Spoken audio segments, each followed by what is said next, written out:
Welcome back friends, फिर से एक बार स्वागत है आप लोगों का मेरे यूट्यूब चैनल पर।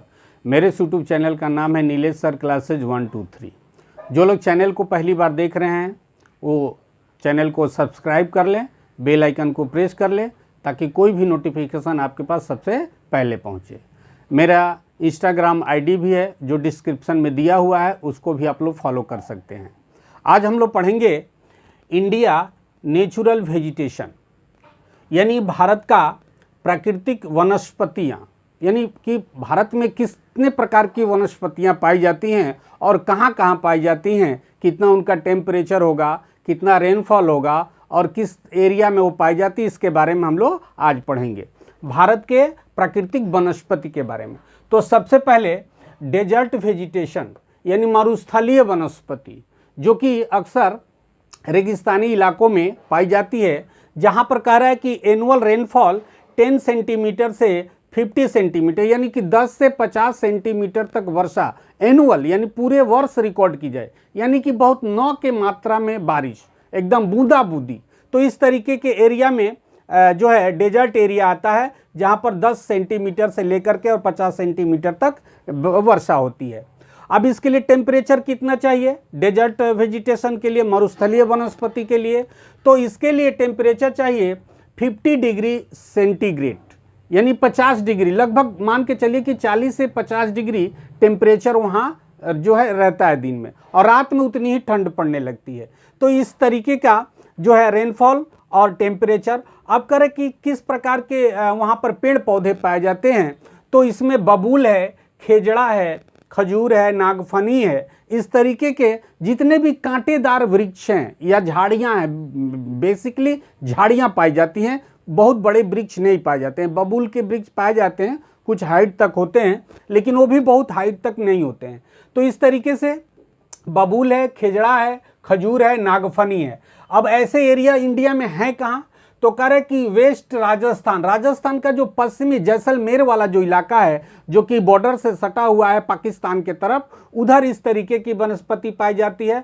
नॉर्थ गुजरात यानी नॉर्थ गुजरात में जो आपका कच्छ वाला जो इलाका है, वहाँ पर भी इस तरीके की वनस्पतियाँ पाई जाती है, क्योंकि वहाँ भी रेनफॉल बहुत कम होता है। इसके बाद western Ghat mountain rain shadow area, जो भारत का पश्चिमी घाट पर्वत है, उसका जो रेन शैडो एरिया है, यानी कि थोड़ा सा आप समझ लें कि पश्चिमी घाट माउंटेन जो है वह अरब सागर से जुड़ा हुआ है। तो पूरब में जैसे मुंबई वगैरह है जो कोस्टल एरिया में है, उसके बाद माउंटेन रेंज है, और उस माउंटेन रेंज के बाद जो एरिया पड़ता है वह रेन शैडो एरिया कहलाता है, क्योंकि वहाँ पर बारिश बहुत ही कम होती है। तो इस तरीके से ये रहा आपका डेजर्ट वेजिटेशन यानी मरुस्थलीय वनस्पति। अब हम आते हैं ड्राई डिशूडियस फॉरेस्ट, यानी कि शुष्क पतझड़ वन। शुष्क पतझड़ वन, डिशूडियस मतलब पतझड़, पतझड़ मतलब जो वृक्ष अपने पत्ते एक बार में गिरा दे, ऐसे जो है वेजिटेशन कहाँ कहाँ पर पाए जाते हैं और क्या है? तो कह रहे कि एनुअल रेनफॉल इसके लिए कितना चाहिए? तो लगभग 150 सेंटीमीटर यानी पूरे वर्ष 150 सेंटीमीटर वर्षा रिकॉर्ड होनी चाहिए। टेम्परेचर इसके लिए कितना चाहिए? तो 30 डिग्री से 40 डिग्री जो है सेंटीग्रेड टेम्परेचर इसके लिए चाहिए। और ट्रीज में यानी कि इसमें किस प्रकार के पेड़ पौधे आएंगे? तो महुआ के पेड़ आएंगे, बबूल, पलाश, तेंदू, खैर, कीकर, बेर, रीठा, बरगद, पीपल, इस तरीके के वृक्ष इस एरिया में बहुआयत देखने को मिलते हैं। अब कह रहे कि एरिया कौन सा है? तो एरिया में है ईस्ट राजस्थान, यानी कि जो पूर्वी राजस्थान, यहाँ पर हम लोगों ने वेस्ट राजस्थान की बात कही थी, यहाँ पर ईस्ट राजस्थान। और कह रहा है कि नॉर्थ गुजरात, गुजरात का जो नॉर्थ वाला एरिया है वो, और ये कह रहा है कि वेस्ट एमपी यानी कि मध्य प्रदेश, पश्चिमी मध्य प्रदेश। इसके बाद साउथ वेस्ट यूपी यानी कि दक्षिण पश्चिम यूपी, और यहाँ कह रहा है कि साउथ पंजाब, पंजाब का जो दक्षिणी भाग है, हरियाणा भी आता है इसमें। Western Ghat mountain rain shadow area, अब ये कह रहा है कि वेस्टर्न घाट का जो माउंटेन है रेन शैडो एरिया में जो पड़ता है, ये लगभग दोनों थोड़े से सेम कैटेगरी में आते हैं।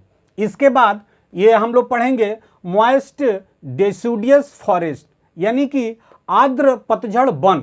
आर्द्र पतझड़ वन में क्या है, रेनफॉल कितना चाहिए, तो 100 सेंटीमीटर से 200 सेंटीमीटर तक पूरे वर्ष बारिश यहाँ पर रिकॉर्ड होनी चाहिए। टेम्परेचर कितना चाहिए, तो 26 डिग्री सेल्सियस से सेंटीग्रेड से लेकर के 27 डिग्री सेंटीग्रेड तक। यहाँ पर पेड़ पौधे किस तरीके के पाए जाते हैं, तो सागवान के वृक्ष पाए जाएंगे, साल के वृक्ष, चंदन, सहतूत, महुआ, आंवला, जामुन, कुसुम, शीशम, आम, इस तरीके के वृक्ष हम लोग जहाँ पर रहते हैं यानी कि इस एरिया में, मैदानी भाग में अक्सर देखने को मिल जाते हैं। एरिया में क्या कह रहा है, कैसे एरिया है, तो कह रहा है कि वेस्टर्न घाट माउंटेन का ईस्टर्न पार्ट, यहां पर ध्यान रखिएगा, वेस्टर्न घाट माउंटेन का ईस्टर्न पार्ट जो कि अरबियन सी से टच है वहां पर। और क्या कह रहा है, तराई वाला इलाका, जो तराई वाला इलाका है जहां पर कि पहाड़ और जमीन आकर के ऐसे मिलते हैं, तराई वाला इलाका हो गया। बिहार हो गया, बिहार के बाद से यूपी हो गया, उड़ीसा हो गया, वेस्ट बंगाल है, महाराष्ट्र है, आंध्र प्रदेश है, कर्नाटका है, एमपी है, तमिलनाडु है और केरला है। यहाँ पर इस तरीके के यानी कि मॉइस्ट डिसिडुअस फॉरेस्ट पाए जाते हैं। ये आर्द्र पर्णपाती वन भी इन्हें कहते हैं या पतझड़ वन भी कहा जा सकता है।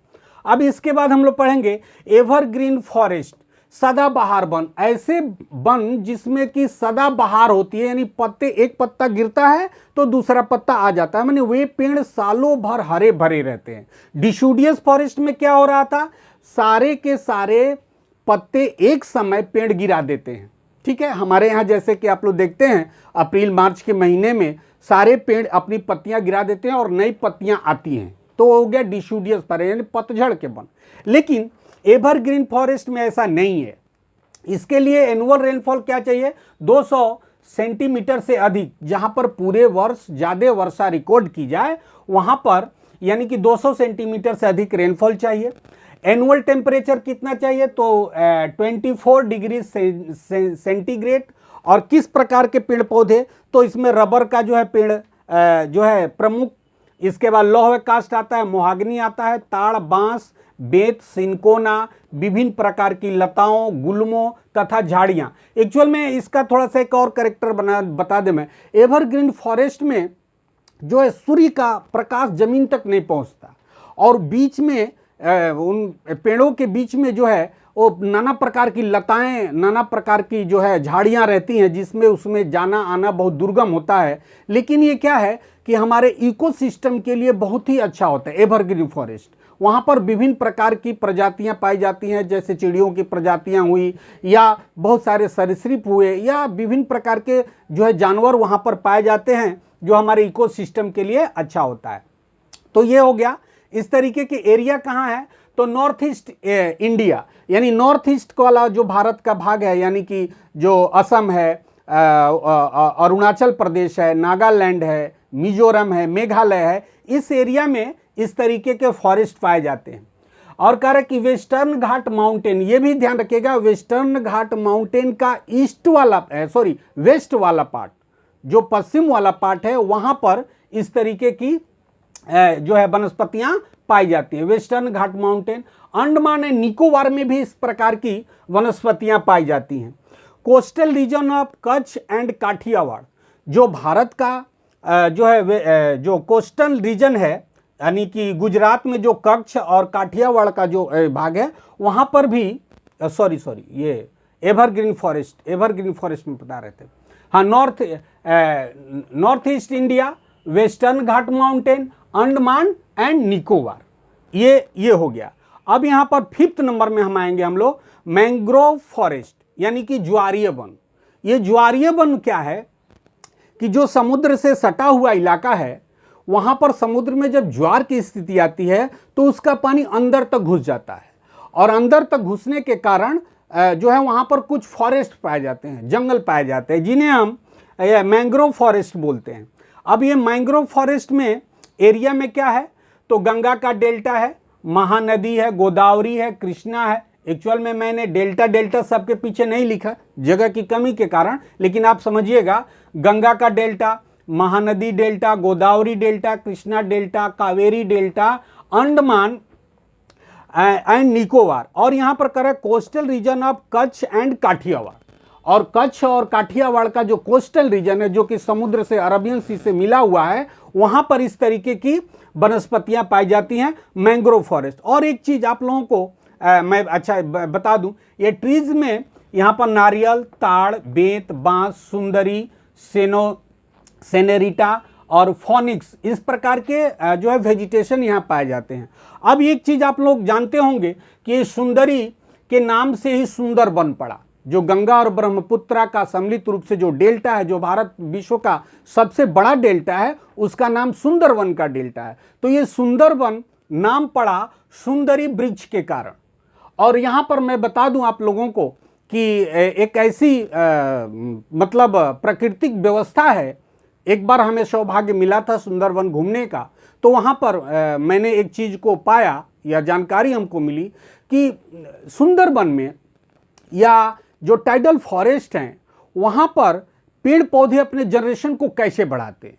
हम लोग प्लेन एरिया में क्या करते हैं, या तो पेड़ के बीज, फल के बीज को लगाते हैं और फिर एक नया पेड़ तैयार करते हैं, फिर उसे ले जा करके कहीं पर लगा देते हैं, या कोई बीज अगर पेड़ से गिरता है तो अपने आप ज़मीन में वो फर्टाइल हो जाता है और फिर नया पेड़ बनता है।